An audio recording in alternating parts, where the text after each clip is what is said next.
নমস্কার বন্ধুরা, সকলকে আমার চ্যানেলে স্বাগতম। আমরা প্রত্যহ আমাদের দৈনন্দিন জীবনে নানা রকমের খাবার গ্রহণ করে থাকি আমাদের দৈহিক বিকাশের জন্য, কিন্তু ভুলবশত আমরা এমন কিছু খাবার প্রতিদিন খেয়ে ফেলি যেগুলি আমাদের শরীরের পক্ষে মারাত্মক ক্ষতিকারক। এই খাবারগুলি এতটাই ক্ষতিকারক যে এই খাবারগুলি খাওয়ার কিছুক্ষণ পর থেকে আপনার শরীরে নানা রকমের উপসর্গ দেখা দিতে শুরু করে। এমনকি এই খাবারগুলি যদি অতিরিক্ত পরিমাণে খাওয়া হয়ে থাকে তাহলে তাই থেকে আপনার মৃত্যু পর্যন্ত ঘটতে পারে। আজকের ভিডিওতে আমি এমন কিছু মারাত্মক ক্ষতিকারক খাবারের ব্যাপারে আপনাদের সাথে আলোচনা করব যে খাবারগুলি কখনোই আমাদের দৈনন্দিন জীবনে খাওয়া উচিত নয়। এই খাবারগুলি খাওয়ার কিছুক্ষণ পর থেকে বিভিন্ন রকমের উপসর্গ দেখা দেয়, যেমন ধরুন মাথা ধরতে পারে, বমি হতে পারে, এমনকি আপনি কোমাতেও চলে যেতে পারেন, বা আস্তে আস্তে আপনি প্যারালাইজডও হয়ে যেতে পারেন, এমনকি আপনাকে মৃত্যুর দিকেও ঠেলে দিতে পারে। আজকের ভিডিওতে এমন কিছু মারাত্মক ক্ষতিকারক খাবারগুলির ব্যাপারে আমরা বিস্তারিত জানব। ভিডিওটি অত্যন্ত গুরুত্বপূর্ণ সকলের জন্য, তাই প্রথম থেকে শেষ পর্যন্ত অবশ্যই ধৈর্য সহকারে দেখবেন এবং ভালো লেগে থাকলে অবশ্যই একটি লাইক করবেন এবং সকলের সঙ্গে শেয়ার করবেন। আর সেই সাথে এই চ্যানেলে যদি প্রথমবার হয়ে থাকেন এই রকমের ইনফরমেটিভ ভিডিও আরও দেখার জন্য যারা এখনও পর্যন্ত এই চ্যানেলটিকে সাবস্ক্রাইব করেননি তারা অবশ্যই চ্যানেলটিকে সাবস্ক্রাইব করে নিতে ভুলবেন না। তাহলে চলুন আমরা বিস্তারিত জেনে নিই। আমরা সর্বপ্রথম যে ক্ষতিকারক খাবারটির ব্যাপারে জানবো সেটির নাম হলো সবুজ আলু বা গ্রিন পোট্যাটো। আলু আমরা কেনা ভালোবাসি। আলু আমাদের একটি অপরিহার্য খাদ্য উপাদান। আমরা প্রত্যেকেই কম বেশি আলু খেয়ে থাকি। এমনকি আলু এমন একটি খাদ্যবস্তু যেটি যে কোনো সবজির সাথে মিশিয়েও আমরা খেয়ে থাকি। কিন্তু আমরা অনেকেই আলু খাওয়ার সময় কিছু জিনিস লক্ষ্য করি না। আমরা যে আলু গ্রহণ করে থাকি বা যে আলু খেয়ে থাকি তার মাঝে আপনি ভালোভাবে লক্ষ্য করলে দেখবেন কিছু কিছু আলুতে কিছু কিছু অংশ সবুজ থেকে থাকে, বা অনেক সময় একটি গোটা আলু বা সম্পূর্ণ আলুই সবুজ থেকে থাকে। কিন্তু আমরা অনেকেই জানি না এই সবুজ আলুটি একটি মারাত্মক ক্ষতিকারক খাবার, কারণ এই সবুজ আলুতে থাকে ক্লোরোফিল। ক্লোরোফিল আমাদের শরীরে খুব একটা ক্ষতিকর না হলেও এই সবুজ আলুর মধ্যে আরও একটি ক্ষতিকারক টক্সিক থাকে যার নাম হলো সোলানিস, যেটি একটি অত্যন্ত ক্ষতিকারক টক্সিক, যেটি পেটে গেলে বা পেটে জমতে শুরু করলে আমাদের মধ্যে নানা রকমের উপসর্গ দেখা দিতে শুরু করবে। সর্বপ্রথমে মাথা ধরা থেকে বমি বমি ভাব, এমনকি ইন্টারনাল ব্লিডিং পর্যন্ত হতে পারে বা প্যারালাইসিসও হতে পারে। এমনকি খুব বেশি পরিমাণ যদি পেটে যায় তাহলে তাই থেকে আপনি কোমাতেও চলে যেতে পারেন। একটি রিসার্চের ফলে জানা গেছে যে একজন প্রাপ্তবয়স্ক মানুষ যদি 450 গ্রাম অর্থাৎ 450 গ্রাম সবুজ আলু খেয়ে থাকে তাহলে সেটি তাকে মৃত্যু ঘটানোর পক্ষে যথেষ্ট। অর্থাৎ 450 গ্রাম সবুজ আলু খেয়ে থাকলে আপনার মৃত্যুর সম্ভাবনা অনেকটাই বেশি বা অনেকটাই বেড়ে যেতে পারে। তাই সবুজ আলু কখনোই খাবেন না। এমনকি যদি দেখে থাকেন যে একটি আলুর কিছু অংশ সবুজ, তাহলে অন্ততপক্ষে সেই সবুজ অংশ পরিমাণটুকুকে কেটে বাদ দিয়ে দিন, সেটি কখনোই রান্না করে খাবেন না।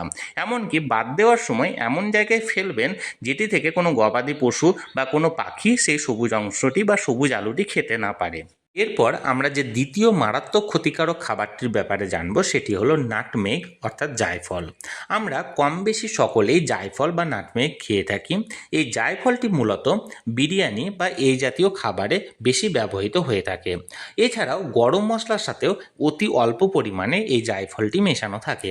যখন আমাদের দৈনন্দিন খাবারে গরম মশলার ব্যবহার হয়, যেহেতু গরম মশলার সাথে অতি অল্প পরিমাণে জায়ফল মেশানো থাকে, তাই তখন জায়ফলের খুব একটা ক্ষতি করার সম্ভাবনা থাকে না। কিন্তু জায়ফল যদি অতিরিক্ত পরিমাণে খাওয়া হয়ে থাকে বা গোটা খাওয়া হয়ে থাকে বা বেশি পরিমাণে যদি শরীরে জমতে থাকে তাহলে আমাদের শরীরে নানা রকমের উপসর্গ দেখা দেবে। তার কারণ জায়ফলে একটি অত্যন্ত ক্ষতিকারক উপাদান থাকে যার নাম হলো মাইরিস্টিসিন, যেটি শরীরে যদি পৌঁছায় তাহলে সরাসরি আমাদের নার্ভাস সিস্টেমকে অ্যাটাক করে, অর্থাৎ নার্ভাস সিস্টেমকে আক্রমণ করে, এবং এই নার্ভাস সিস্টেমকে আক্রমণ করার ফলে আমাদের শরীরের নানা রকমের উপসর্গ দেখা দিতে পারে। যেমন ধরুন মাথা ঝিমানো, অতিরিক্ত ঘাম হওয়া বা বমি বমি ভাব হওয়া, এমনকি অনেক সময় আমরা হ্যালুসিনেশনেরও শিকার হতে পারি। এই হ্যালুসিনেশনটি হলো এমন একটি অদ্ভুত রোগ যে রোগে আমরা বাস্তবের সাথে কোনো রকম কোনো মেলবন্ধন রাখতে পারি না। আমরা অনেক সময় একটি কল্পনার জগতে চলে যাই, আমাদের অনেক রকমের উদ্ভট চিন্তা মাথায় আসে, আমাদের মনে হতে পারে যে আমরা হাওয়ায় ভেসে বেড়াচ্ছি বা একটি অন্য কোনো জগতে চলে এসেছি। অর্থাৎ এক কথায় আমরা বাস্তবের সাথে মেলবন্ধন রাখতে পারি না। অনেকে আমরা এই হ্যালুসিনেশনটিকে বাংলাতে মতিভ্রম বলে থাকি, অর্থাৎ মতিভ্রমের শিকারও হয়ে থাকি। তাই আমরা অবশ্যই জায়ফল খাওয়া থেকে বিরত থাকবো। কারণ এই জায়ফল যদি অতিরিক্ত পরিমাণে শরীরে যদি জমা হয়ে থাকে তাহলে সেটি আমাদের পক্ষে মারাত্মক ক্ষতিকারক। এরপর তৃতীয় যে মারাত্মক ক্ষতিকারক খাবারটির ব্যাপারে জানবো সেটি হলো বিটার আমন্ড অর্থাৎ তেতো বাদাম। আমরা আমন্ড খেতে কেনা ভালোবাসি, আমরা বাজারে অনেক সময় আমন্ড কিনে নিয়ে আসি এবং এটি কাঁচাও খেয়ে থাকি বা জলে ভিজিয়ে রাত্রের দিকে ভিজিয়ে রাখি এবং সকালে উঠে সেই ভেজা বাদামটি খেয়ে থাকি। আমরা যে বাদামটি সাধারণত খেয়ে থাকি সেটা হলো সুইট আমন্ড, কিন্তু বাজারে সুইট আমন্ডের মতো একই রকমের দেখতে এক ধরনের বাদাম পাওয়া যায়, সেটিকে বলা হয় বিটার আমন্ড বা তেতো বাদাম। এই সুইট আমন্ড এবং বিটার আমন্ডের কোনো রকম কোনো পার্থক্য আপনি বুঝতে পারবেন না, শুধুমাত্র স্বাদে আপনি বুঝতে পারবেন। অনেক সময় বাজারের ফল বিক্রেতারা আমাদেরকে সুইট আমন্ডের সাথে বিটার আমন্ডটিকে মিশিয়ে বিক্রি করে। এই বিটার আমন্ডটি একটি অত্যন্ত ক্ষতিকারক খাবার, কারণ এর মধ্যে একটি অত্যন্ত ক্ষতিকারক উপাদান থাকে যার নাম হলো হাইড্রোজেন সায়ানাইড, যার অতি অল্প পরিমাণও যদি আমাদের শরীরের মধ্যে প্রবেশ করে তাহলে সেটি আমাদের মৃত্যুর কারণ হয়ে দাঁড়াতে পারে। একটি রিসার্চের ফলে জানা গেছে আমরা যদি প্রতিদিন মাত্র 6 থেকে 10টি বিটার আমন্ড খেয়ে থাকি সেটি যথেষ্ট আমাদেরকে হাসপাতালে পাঠানোর পক্ষে। এমনকি যদি 30 থেকে 35টি বিটার আমন্ড আমরা খেয়ে থাকি তাহলে তাই থেকে আমাদের মৃত্যু পর্যন্ত ঘটতে পারে। তাই অবশ্যই বিটার আমন্ড কেনা থেকে বিরত থাকুন, এবং যদি আপনি একটি আমন্ড চেবানোর সময় স্বাদে এটিকে তেতো মনে হয় তাহলে কখনোই সেই আমন্ডটি গিলবেন না, কারণ এটি বিটার আমন্ড হতে পারে। তাই যে কোনোভাবে বা যে কোনো উপায়ে বিটার আমন্ড খাওয়া থেকে বিরত থাকুন, কারণ এটি একটি অত্যন্ত ক্ষতিকারক খাবার আমাদের শরীরের পক্ষে। এরপর চতুর্থ যে মারাত্মক ক্ষতিকারক খাবারটির ব্যাপারে জানবো সেটি হলো আন্ডার কুকড রেড বিনস অর্থাৎ রাজমা। রাজমা আমরা অনেকেই খেয়ে থাকি এবং অনেক বাড়িতেই কম বেশি রাজমা রান্না করা হয়ে থাকে। এই রাজমাটি অত্যন্ত সুস্বাস্থ্যকর এবং খুবই সুস্বাদু খেতে, কিন্তু তাড়াহুড়োর ফলে ঠিকঠাক রান্না না করা হলে বা অনেক সময় যদি এই রাজমা কেউ কাঁচা খেয়ে ফেলে তবে সেটি আমাদের শরীরের পক্ষে মারাত্মক ক্ষতিকারক। কারণ এই রাজমার মধ্যে একটি অত্যন্ত ক্ষতিকারক টক্সিক উপাদান থাকে যার নাম হলো ল্যাকটিন, এবং কাঁচা অবস্থায় প্রচুর পরিমাণে যদি রাজমা খেয়ে থাকে তাহলে রাজমার মাধ্যম থেকে এই ল্যাকটিন আমাদের শরীরে পৌঁছালে আমাদের শরীরের মধ্যে নানা রকমের উপসর্গ দেখা দিতে শুরু করে। প্রথমত অত্যন্ত পেটে ব্যথা শুরু হয়, এরপর বমি বমি ভাব দেখা দেয়, এমনকি বমি পর্যন্ত হতে পারে, এমনকি এক্সট্রিম কন্ডিশনে আপনার মৃত্যু পর্যন্ত ঘটতে পারে। তাই রাজমা রান্নার একমাত্র উপায় হলো আপনার রান্নার আগে অন্ততপক্ষে 2 ঘন্টা ঠান্ডা জলে ভালোভাবে আপনি রাজমাটাকে ভিজিয়ে রাখুন, তারপর ভালোভাবে পরিষ্কার করে ধুয়ে নিয়ে সেটিকে ভালোভাবে সিদ্ধ করে রান্না করতে পারেন। কারণ কাঁচা রাজমা বা অর্ধসিদ্ধ রাজমা কখনোই খাওয়া উচিত নয়, এতে আমাদের শরীরে মারাত্মক ক্ষতি হয়ে যেতে পারে। এর পরের যে মারাত্মক ক্ষতিকারক খাবারটির ব্যাপারে আমরা জানবো সেটি হলো ব্রাউন রাইস বা বাদামি রাইস। এই ব্রাউন রাইস বা বাদামি রাইসটি আমাদের অত্যন্ত সুস্বাস্থ্যকর একটি খাবার, এমনকি অনেক সময় ডাক্তাররাও আমাদেরকে রেকমেন্ড করে থাকেন ব্রাউন রাইস খাওয়ার জন্য। কিন্তু ভুলভাল পদ্ধতিতে আমরা ব্রাউন রাইস খাওয়ার ফলে আমাদের শরীরে উপকারের থেকে অপকারটিকে বেশি করে ফেলি।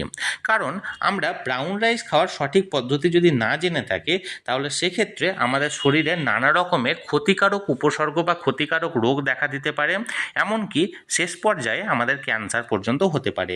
কারণ ব্রাউন রাইসের মধ্যে একটি অত্যন্ত ক্ষতিকারক উপাদান থাকে যার নাম হলো আর্সেনিক।